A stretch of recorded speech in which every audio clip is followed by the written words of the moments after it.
In a lush, vibrant forest filled with towering trees, whispering leaves, and sunlight dancing on the ground, there lived a tiny ant with her family deep beneath the earth. The forest was alive with color, and sound birds sang melodies at dawn. Rivers laughed as they flowed over smooth stones, and every creature seemed to have a special gift that made them stand out. Hidden under all this beauty was an ant colony, quiet but busy, simple but strong. From the moment the little ant was born, she was different from the others. While the young ants played and wandered, she observed. While others rushed without thinking, she planned. She learned the paths of the forest, the timing of the rains, and the safest places to gather food. Elders often nodded with approval when they saw her work. She was wise beyond her years, hardworking and always prepared. Food was stored early because of her ideas. Tunnels were reinforced because of her warnings, and the colony thrived.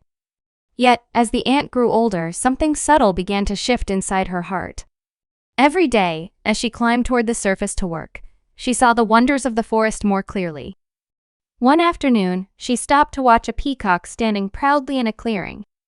The sun hit his feathers just right, turning them into a rainbow of blues and greens. When he danced, other animals gathered around, mesmerized. The ant felt a strange ache inside her chest. "Look at him," she thought. "Everyone admires him. Everyone stops to watch. Why does no one ever look at me?" Another day, she watched a butterfly float gently through the air, moving freely from flower to flower. The butterfly needed no paths, no tunnels, no careful planning. She simply spread her wings and went wherever she pleased.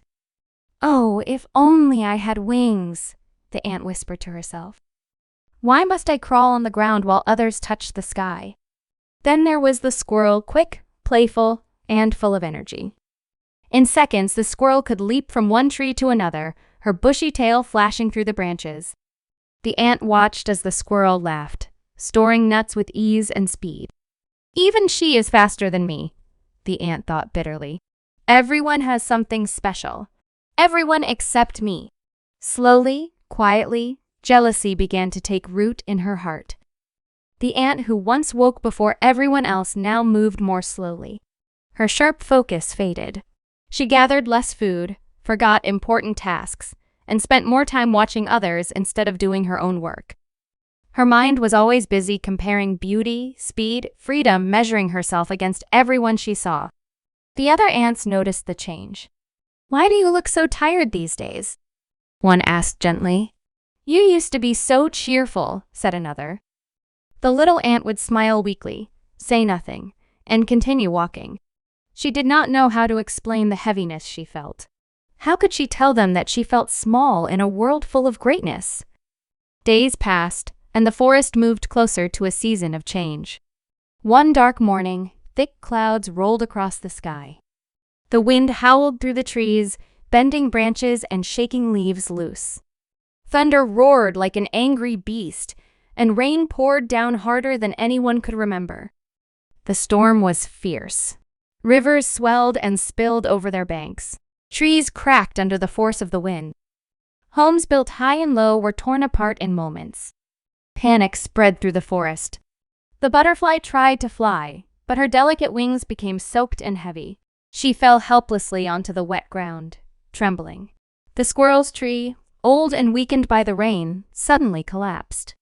She barely escaped and was left shivering, exposed and afraid.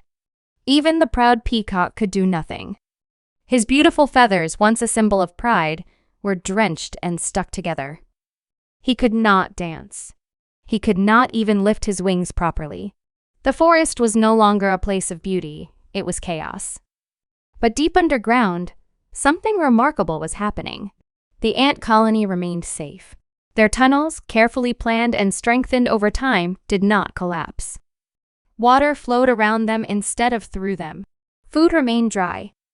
The colony stayed calm, protected by years of quiet, unseen effort. As the little ant listened to the storm above, she heard distant cries, sounds of fear and pain echoing through the soil.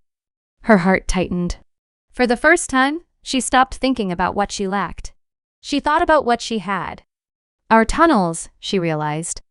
our strength together, our planning. A wave of shame washed over her. I wasted so much time envying others, she thought. I wanted beauty, wings, and speed. But now, those things cannot save them.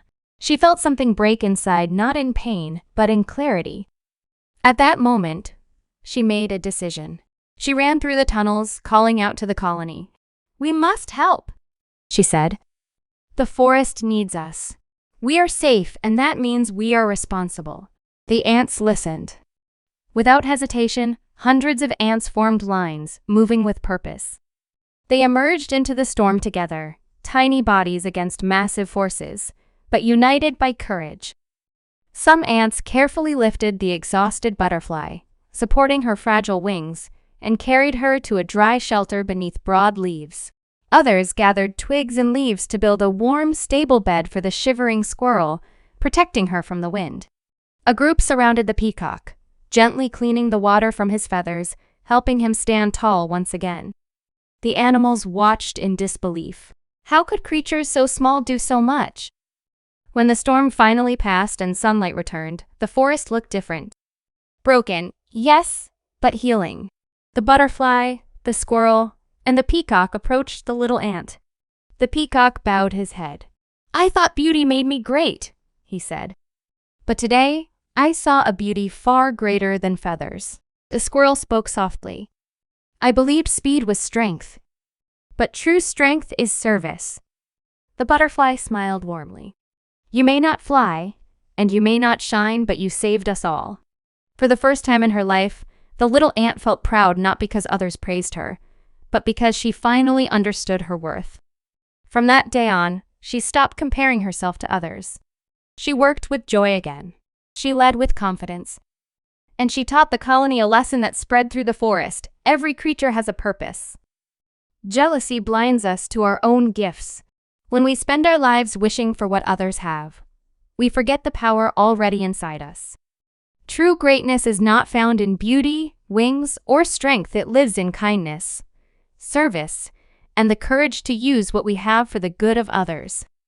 Being small is never a weakness. A big heart can make the smallest one the greatest of all. If this story touched your heart today, share it with someone who needs a reminder of their own worth. And tell us in the comments, where are you watching from? We'd love to know.